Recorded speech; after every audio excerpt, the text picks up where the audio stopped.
A new transfer student has arrived at the elite nobility school, and he's drop-dead gorgeous. Every girl who lays eyes on him instantly falls head over heels, except one. In the year 1912, Korea had a mysterious little software called Love Bell. It could detect anyone within 10 meters who had feelings for you. When the new guy arrived, love bells were practically exploding. Girls lined up to confess their love, but one girl just stared coldly, then walked away without a word.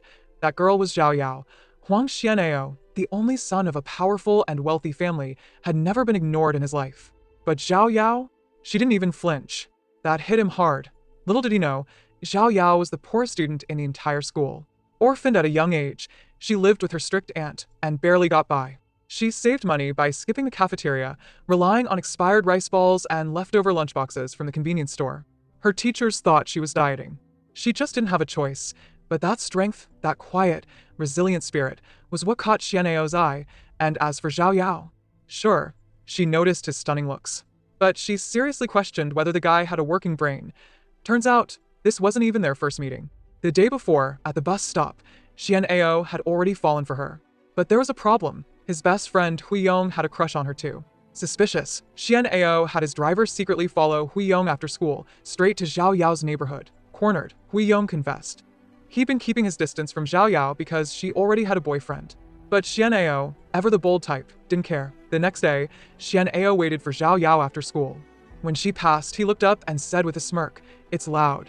Tell your boyfriend to shut up." Zhao Yao was completely unfazed. "What are you doing? Pretend you didn't see anything," lied coolly. And then he handed her something. Just like that, as she walked away, Zhao Yao noticed someone following her. She turned, and of course, it was him again. "Didn't you go home?" she asked. "Didn't you?" he shot back, flashing a cheeky smile. Then he pulled out his phone. "Did you turn off the love bell?" "No," she answered, confused. "Why?" He chuckled. "If you don't like me, is it weird that I find that funny? If you keep following me," she warned, "I'll think you actually like me."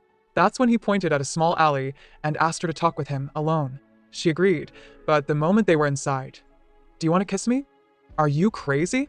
She was stunned. No one had ever dared to joke like that. But Xian'eo wasn't joking. Zhao Yao snapped. She told him off, reminding him that she wasn't like those rich girls.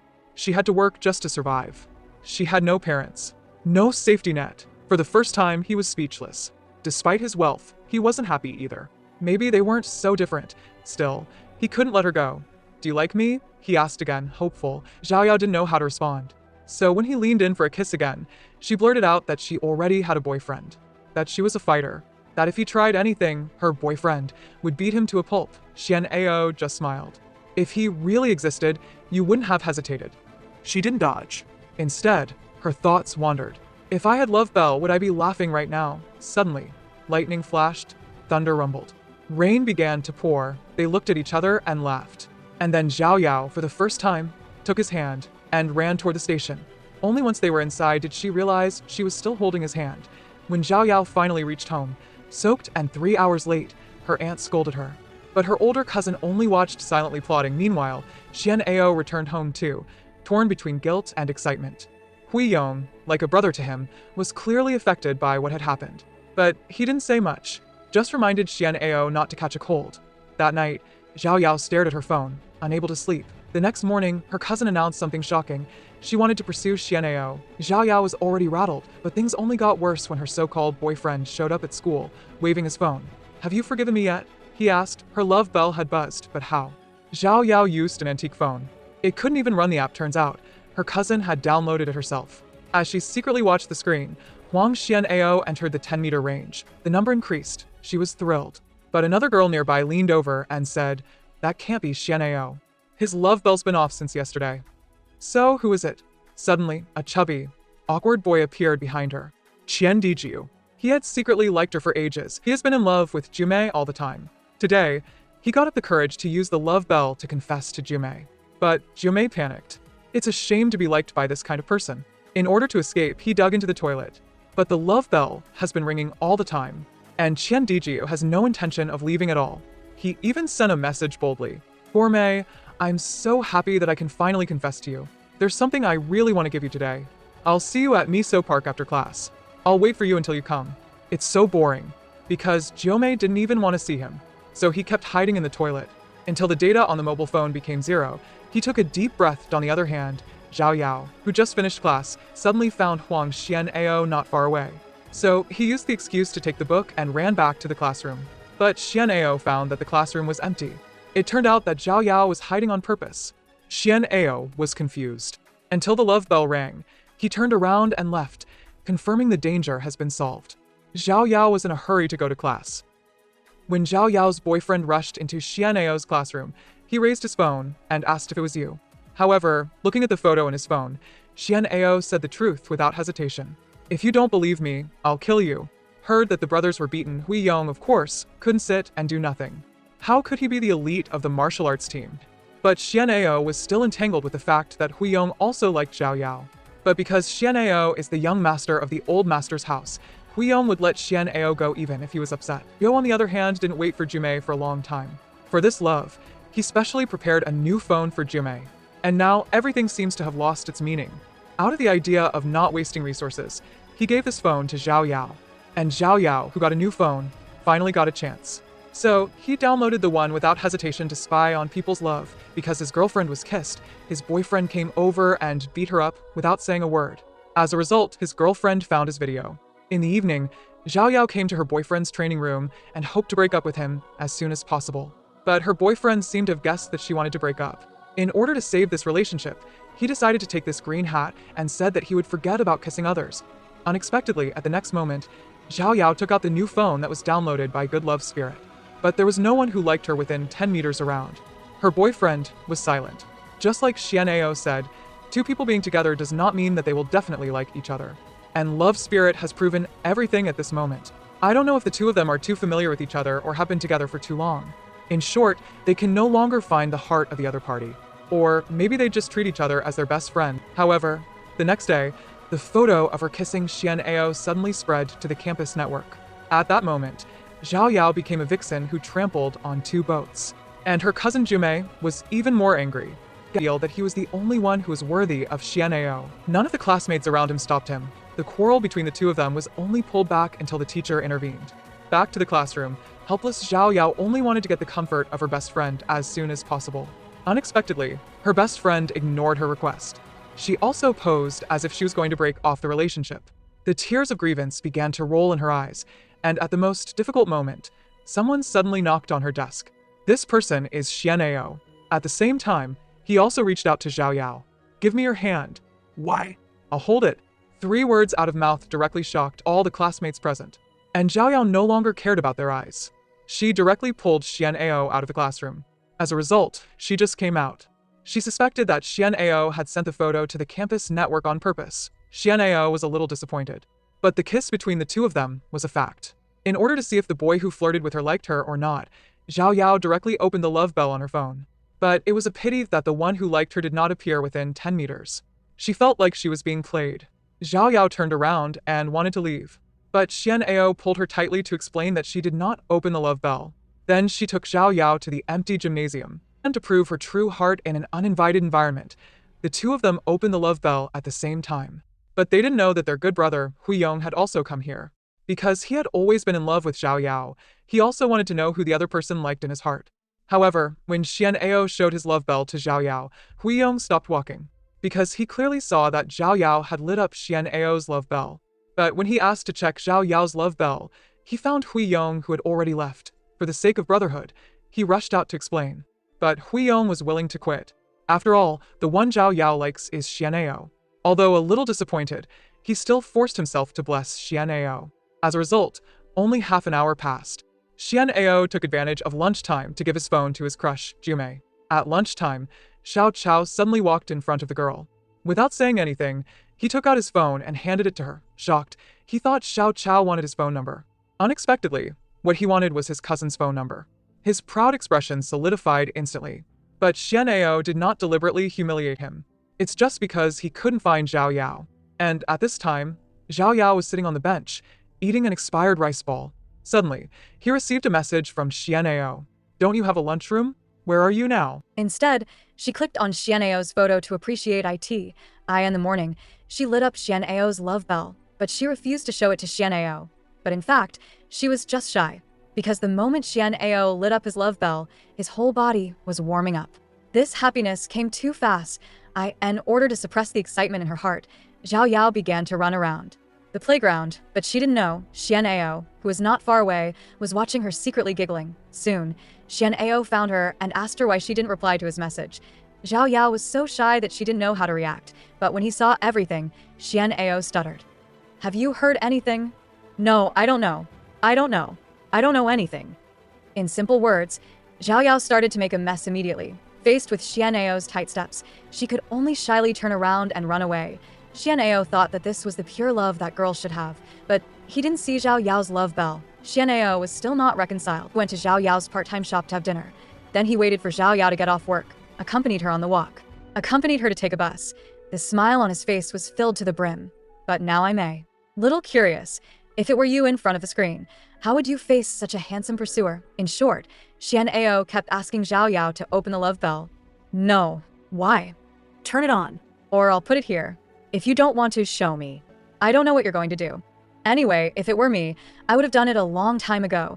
And Zhao Yao also opened her love bell under his constant entanglement. With the rhythm of the heartbeat, the love bells of the two of them rang at the same time. The arrival of that moment made Xian'ao show a smile like a child, and Zhao Yao no longer hid the joy in her heart. She accepted this fairy tale like love with a full heart. From that day on, the two of them began to officially date, go to school together, hold hands, and go home together. And Xian'ao is like most boyfriends. He doesn't allow his girlfriend to see the poster of a fashion male star. She can't even talk about her buddies, especially Hui Yong. Once Zhao Yao meets him, Xian'ao will kiss her mercilessly. It means that he is very jealous. And then he takes the opportunity to hold Zhao Yao in his arms. But this kind of scene is very familiar to me. Sometimes it's a subway station. Sometimes it's a small park. Sweet is sweet, but wearing school uniforms like this will make people a little embarrassed. But Xian'ao is happy about it, because he wants the whole world to know that Zhao Yao is his girlfriend. This is the world of passionate lovers. And no worries, no fears, sweet running. But Hui Yong, since he found out that Zhao Yao had knocked on Xian'ao's love door, he understood that he might have to hide his love for Zhao Yao forever. But as long as he's still in love, his feelings can't be hidden. Zhao Yao was on her way back to the class, but she suddenly heard her own love bell. She was so happy that she thought Xian'ao was nearby. Unexpectedly, Sunmi and Zhongjing found Hui Yong, who was bandaging his wound. Just when they didn't know what to do, Zhao Yao's love bell rang again. They also realized Xian'ao's appearance at the same time. You must have never seen such a confident, handsome G-White. He actually sent a photo of his girlfriend in class. Zhao Yao was shocked, but her mouth and feet were crazy. After class, her love bell suddenly rang. She was so happy that she thought Xian'ao was nearby. Unexpectedly, the love bell rang again. But this time, Xian'ao really came and panic. Hui Yong hid Zhao Yao. The reason why Xian'ao was nervous was to check on his brother's injury. Soon, Zhao Yao was the only one left in the room. She looked at the two love hearts that were lit on her phone. Zhao Yao also recalled that she was shy when she worked, because of love. Hui Yong had to take a peek at Zhao Yao before he came to work. However, this time he saw that Xian'ao's driver was busy. He was a little surprised to say hello. Xian'ao had a date with Zhao Yao. He specially arranged for her to accompany him. This time, the two of them had come to the skating rink. Because Xian'ao didn't know how to skate, Zhao Yao pulled him forward little by little. But soon, the love bell of Xian'ao was constantly lit by the girls on the skating rink. For Zhao Yao, she wanted to turn off the love bell. But Zhao Yao generously told him not to. As long as Xian'ao is the one who lights up her love bell, that's enough. After that, the two of them came to the lake to enjoy the brilliant night view. But Xian'ao thought that no beautiful scenery could compare to the heart that Zhao Yao brought to him. With the atmosphere, Zhao Yao also took the initiative to kiss Xian'ao's face for the first time. "Thank you, Xian'ao. Love is so sweet, but how can you just run away after kissing? Time is short." The two of them couldn't bear to part, so they had to say goodbye at the intersection. But her cousin Jumei came to Xian'ao's back. The next day, the teacher gave Zhao Yao a meal card and asked her to have a good meal. And when they were eating, Xian'ao sat next to Zhao Yao and gave her all his chicken ribs. "I have some, too. Eat more. Eat a lot." But that's not enough. Zhao Yao, who was watching them eating, wanted to add one more sentence. Jumei began to approach her in a strange way. "Hey, don't tell me my mom gave you your tuition fee?" "What do you mean?" "It was from the Imperial College. The Imperial College is surprisingly nice." "So, to be honest, if the Imperial College knows about your condition," Jumei's insolence caused Zhao Yao a lot of psychological burden. But as the only son of a fortune teller, how could Xian'ao bear to let his girlfriend go eat expired rice balls every day? However, the next day, the news of him paying Zhao Yao's tuition fee spread all over the campus. Everyone was accusing Zhao Yao that she was a beggar who lived on her boyfriend's dead body. However, Xian Ao was angry when he heard. He found out that Jume had been deliberately spreading rumors. He confronted her, demanding an explanation. But Jume, ever manipulative, claimed she was doing it for his sake, to help him see Zhao Yao's true colors. As Zhao Yao arrived, Jume escalated things and threw her out. Xian Ao noticed this and gently brushed her hair, but things got worse at home. Zhao Yao discovered that Jume was already plotting her next move, a scheme to take revenge on Xian Ao. Furious, Zhao Yao grabbed her phone and confronted Jume, telling her not to touch him again. The confrontation exploded into a heated argument. Right then, their aunt walked in and witnessed the whole scene. That was the last straw. Zhao Yao was ruthlessly thrown out of the house, alone. She wandered the streets, voiceless and helpless. But amidst the darkness, it was Xian Ao's smile that lit up her heart and brought clarity to her storm. This man, who could be sipping red wine in a 5-star hotel, chose to walk beside her, grounded and real. For Zhao Yao, Xian Ao was the only one who had shown her genuine kindness over the past decade. In today's world, love is often the only thing people can cling to. And for them, love was enough. Looking at their phones together, Zhao Yao felt happiness bloom quietly in her heart. She no longer rejected his help. She accepted the tuition fees, the travel expenses, even with classmates watching and judging her. She didn't care. She held Xian Ao's hand tightly, as if it was the only truth she had left. That night, the crowd gathered at the performance hall, but Xian Ao wasn't fond of noisy spaces. He slipped away with Huiyong, only to be surprised when Zhao Yao followed them out. Sensing the moment, Huiyong politely made an exit, giving the couple space to reconcile. As they walked, they stumbled upon Jume accusing Qian Dijiu again. Zhao Yao wanted to console her, but Dijiu, overwhelmed, fled the scene. Meanwhile, the class reunion continued back at the dormitory. The girls suggested playing Truth or Dare with the Love Bell app. Whoever received the bell notification had to complete a challenge. As the countdown began, everyone opened their phones, except Zhang Gao and Yiji. A girl nearby, who had long suspected Zhang Gao's feelings for Yiji, looked confused. The classmates began pushing the two to confess their feelings. Yiji shouted, and Zhang Gao, flustered, left the room, just as Zhao Yao walked back in and caught it all. It turned out Yiji's so-called best friend never actually betrayed her. She simply hoped for their breakup. Even the photo of Xian Ao kissing Zhao Yao had this drama. Zhao Yao became the scapegoat, labeled a liar. She lost her best friend, her boyfriend, and even her cousin turned her back on her. She wandered into an empty room, overwhelmed by despair, as if the ground beneath her had vanished. Smoke and shadows clouded her mind. Time blurred. Suddenly, everything felt like it was on fire. She tried to escape, but the windows wouldn't open. Trapped and spiraling, childhood memories of trauma overwhelmed her until a jolt brought her back to the present. Her classmates and teachers stood around her, staring with wide eyes. Ashamed, Zhao Yao ran. But just outside, she found Xian Ao waiting, worry etched across his face. Without hesitation, she ran into his arms. "To come for her." Xian Ao took her on his skateboard to the beach. They talked, laughed, and shared their childhood pain under the open sky. They ended up sitting together through the entire night. On their way back, he even cracked the car door open so she could hold him for balance. Zhao Yao was nervous, but under the sunshine, for the first time in a long while, she let herself enjoy the thrill of happiness. But just as things seemed to be getting better, an accident happened.